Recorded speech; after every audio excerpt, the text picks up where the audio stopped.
Hello everyone, আসসালামু আলাইকুম। কেমন আছেন আপনারা সবাই? আজকে আপনাদের সাথে শেয়ার করতে যাচ্ছি সানস্ক্রিন কেন স্কিনে প্রপারলি কাজ করে না। মূল আলোচনায় যাওয়ার আগে বলে রাখি, আমি আপনাদেরকে যে টিপসগুলো দিচ্ছি এগুলো কিন্তু সবই আমার পার্সোনাল অভিজ্ঞতা থেকে নেওয়া এবং ভালো খারাপ সবটা মিলিয়ে কিন্তু আমি আপনাদের সাথে শেয়ার করি। তো চলুন তাহলে দেরি না করে মূল আলোচনায় চলে যাওয়া যাক। আমরা কিন্তু কম বেশি সবাই সানস্ক্রিন ব্যবহার করি, আর সানস্ক্রিনটা ব্যবহার করা স্কিনের জন্য যথেষ্ট গুরুত্বপূর্ণ। সানস্ক্রিন ব্যবহার কিন্তু না করলেই নয়, স্কিন কেয়ারের প্রথম ধাপকে বলাই যায় সেটা হচ্ছে সানস্ক্রিন ব্যবহার করা। কিন্তু প্রায় সময় একটা প্রশ্ন আসে যে এত দামি সানস্ক্রিন ব্যবহার করার পরেও কেন স্কিন তা প্রপারলি কাজ করে না। আজকে আপনাদের সাথে আমি ডিটেলসে আলোচনা করব যে কেন সানস্ক্রিন স্কিনে প্রপারলি কাজ করে না এবং কিভাবে তা ব্যবহার করতে হবে, সবটা আমি আপনাদের সাথে আলোচনা করব। প্রথমে আসি, একটা সানস্ক্রিন কেন আপনার স্কিনে কাজ করে না। একটা সানস্ক্রিন স্কিনে কাজ না করার মূলত কারণ হচ্ছে 5টি।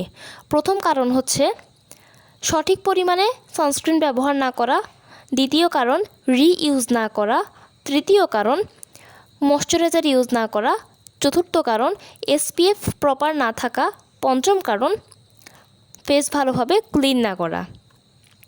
এই 5টা কারণেই কিন্তু মূলত একটা সানস্ক্রিন স্কিনে প্রপারলি কাজ করে না। এখন আপনি কিভাবে তা ব্যবহার করলে স্কিনে কাজ করবে তাই আপনাদের সাথে আমি বলবো। আমি প্রথমেই বলেছিলাম যে সঠিক পরিমাণে সানস্ক্রিন ব্যবহার না করা। সানস্ক্রিন মূলত হয় 3 রকমের। এক হচ্ছে creamy textured sunscreen, 2 water based sunscreen, 3 jail based sunscreen.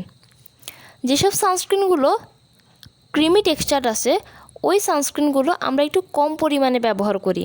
কেন ব্যবহার করি?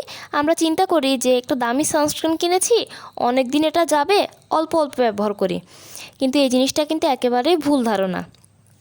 এটার কারণ হচ্ছে সানস্ক্রিন আপনার স্কিনে তখনই কাজ করবে যখন এটা একটা পরতের মতো বসবে বা এটা একটা মোটা একটা অংশ আপনার স্কিনে এটা থাকবে। আপনি যদি সামান্য পরিমাণে সানস্ক্রিন ব্যবহার করেন তখন কিন্তু তা কখনোই আপনাকে ফুল প্রোটেকশান দেবে না রোদ থেকে বা তাপ থেকে। আমরা ম্যাক্সিমাম টাইমে কিন্তু বাইরে থাকি বা অনেকে আমরা ঘরে কাজ করি, রান্নাঘরের কাছে থাকি, এইগুলোর কিন্তু একটা তাপ আছে। এই তাপগুলো যখন আমাদের ত্বকে আসে তখনই কিন্তু ত্বকে নানা ধরনের সমস্যার সৃষ্টি হয়। তাই সানস্ক্রিনে যদি একটা পরত আপনার মুখের উপর নাই থাকে তখনই কিন্তু আপনার সানস্ক্রিন আপনার কখনোই কাজ করবে না। তাই সানস্ক্রিনটা ব্যবহার করার সময় সামান্য পরিমাণে নয়, যখন ক্রিম টেক্সচারের সানস্ক্রিনগুলো ব্যবহার করবেন তখন 2 আঙ্গুল পরিমাণে সানস্ক্রিন নিয়ে ব্যবহার করবেন।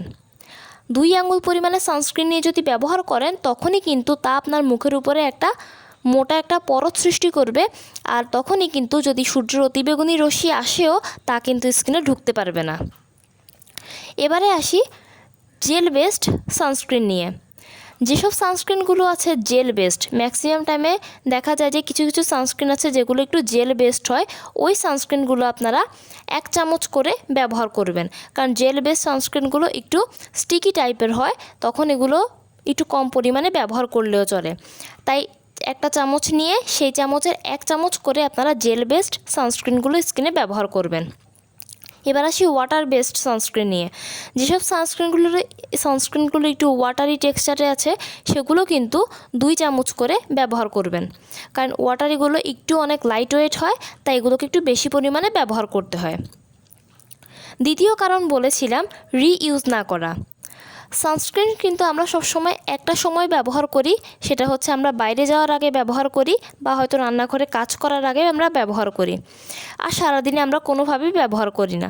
কিন্তু আসলে এই জিনিসটা একেবারেই ভুল।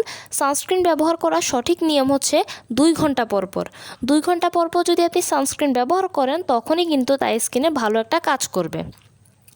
তাই যখন বাইরে যাবেন বা যে কোনো জায়গায় যাবেন না কেন চেষ্টা করবেন 2 ঘন্টা পর পর সানস্ক্রিনটাকে ব্যবহার করা। আমি তৃতীয় কারণ বলেছিলাম ময়শ্চারাইজার ইউজ না করা। আমরা কিন্তু সানস্ক্রিনটা ব্যবহার করার পরে যখন স্কিনটা ক্লিন করি তখন কিন্তু আমরা কিছু মুখে দেই না বা কিছু মুখে তখন লাগাই না। এটার মূল কারণ হচ্ছে যে অনেক সময় কিন্তু কিছু কিছু সানস্ক্রিন আছে যেগুলো কিন্তু একটু রাফনেস হয় বা এগুলো স্কিনকে একটু হার্ড করে ফেলে। তখন আপনি যদি কোনো ময়শ্চারাইজার ইউজ না করেন তখন কিন্তু স্কিনে একটা সমস্যা সৃষ্টি হবে। তাই চেষ্টা করবেন যে সানস্ক্রিন ইউজ করার পরে এবং তা ক্লিন করার পরে যে কোনো ধরনের একটা ময়শ্চারাইজার আপনার স্কিন টাইপ অনুযায়ী লাগিয়ে নেওয়ার। চতুর্থ কারণ বলেছিলাম SPF প্রপার না থাকা। SPF 50 হচ্ছে একটা সঠিক অ্যামাউন্ট যেটা কিনা প্রত্যেকটা সানস্ক্রিনে থাকে না। তাই চেষ্টা করবেন SPF 50 যুক্ত যেসব সানস্ক্রিন আছে ওগুলো ব্যবহার করার, কারণ SPF 50 স্কিনের জন্য একটা পারফেক্ট সানস্ক্রিন অ্যামাউন্ট।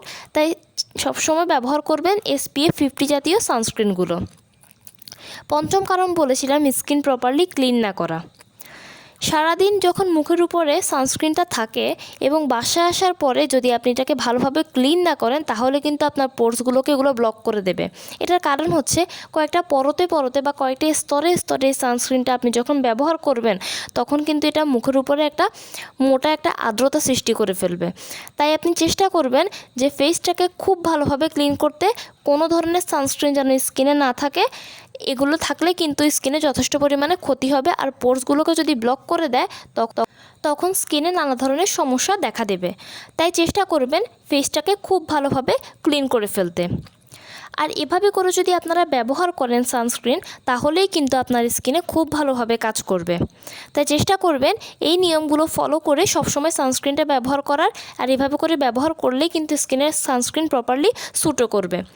তো কেমন লাগলো আমার ভিডিওটি? যদি ভালো লেগে থাকে তাহলে অবশ্যই লাইক এবং কমেন্ট করবেন এবং আমার চ্যানেলটিকে সাবস্ক্রাইব করতে ভুলবেন না। সবাই ভালো থাকবেন, সুস্থ থাকবেন। আসসালামু আলাইকুম।